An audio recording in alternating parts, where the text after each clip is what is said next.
Hezbollah एक के बाद एक कई मिसाइल फायर कर रहा है।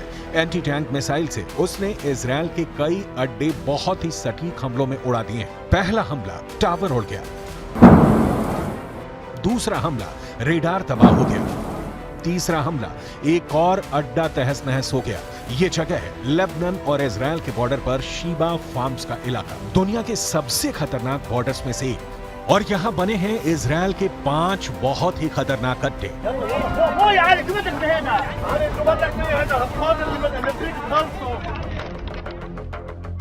अड्डा नंबर 1, अड्डा नंबर 2, अड्डा नंबर 3, अड्डा नंबर 4, अड्डा नंबर 5।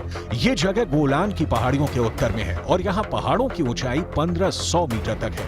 नीचे लेबनान का इलाका है और यहीं से अटैक लॉन्च किया गया। इस ग्राफिक से समझ सकते हैं कि इस इलाके की टोपोग्राफी, कौन कहां मौजूद है, कौन सा इलाका किसके पास है।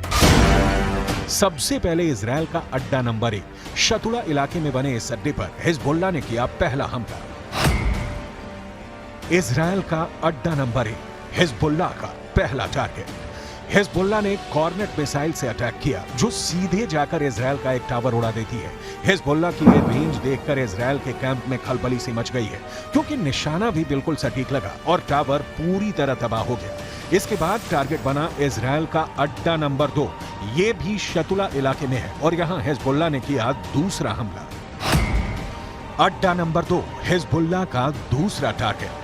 इस बार हिजबुल्लाह ने BGM-71 TOW anti tank missile का इस्तेमाल किया। अमेरिका में बनी यह मिसाइल इतनी सटीक है कि इसने ठीक रेडार स्टेशन को तबाह कर दिया। ऐसा निशाना देखकर कोई भी दुश्मन डर जाएगा। इसके बाद टारगेट बना इजराइल का अड्डा number 3।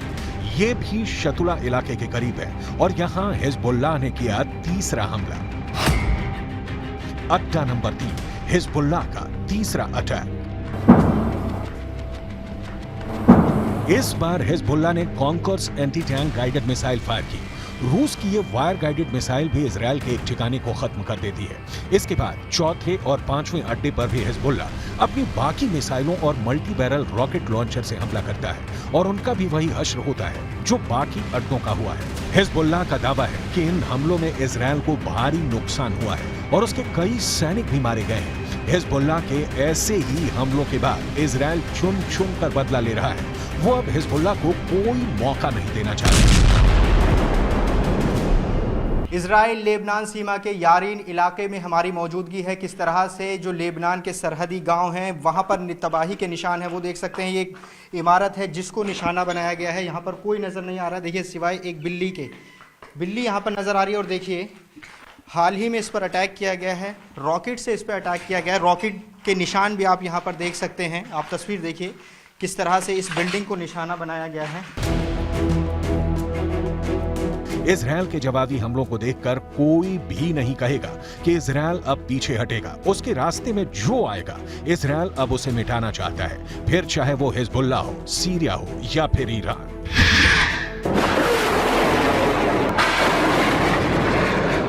That in response to the Israeli incursions, the airstrikes that are taking place, the Iranians have been telling everybody overtly and loudly that they will proliferate, they will escalate if necessary. And again, going back to those rules, one of the ways that you can escalate without necessarily risking getting your teeth kicked in, if you're the Iranian leadership, is by doing these. Israel और Gaza के बीच शुरू हुई जंग अब पूरी दुनिया को अपनी चपेट में ले सकती है। ये युद्ध लेबनान और सीरिया में तो दाखिल हो ही चुका है। अब पूरा पश्चिम एशिया इसकी जद में कैसे आएगा, सबको यही डर सता रहा है। हिजबुल्लाह इस वक्त इजराइल के युद्ध में बड़ा पलीता लगा सकता है और इसका असर लेबनान की जमीन पर दिखने लगा है। ये दक्षिणी लेबनान है।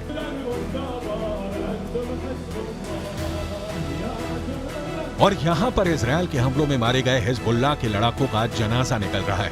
साथ में सैकड़ों लोग हैं जो इजरायल से बदला लेने की मांग कर रहे हैं। 7 अक्टूबर को हमास के हमले के बाद लेबनान इजरायल का बॉर्डर भी एक्टिव है। यहाँ पर इजरायल ने जितने भी हमले किए हैं उसमें हिजबुल्लाह के 40 से ज्यादा लड़ाके मारे जा चुके हैं। हिजबुल्लाह वो संगठन है जिसे ईरान से पूरी मदद मिलती है और ईरान हिजबुल्लाह को इजरायल के खिलाफ एक बड़े हथियार के तौर पर इस्तेमाल भी करता आया है। इसलिए अगर हिजबुल्लाह को नुकसान उठाना पड़ रहा है तो समझ लीजिए कि ईरान को भी बड़ा झटका लग रहा है। वैसे नेतन्याहू भी यही चाहते हैं, लेकिन उनकी ये ख्वाहिश अब पश्चिम एशिया को बारूद के ढेर पर बैठा चुकी है।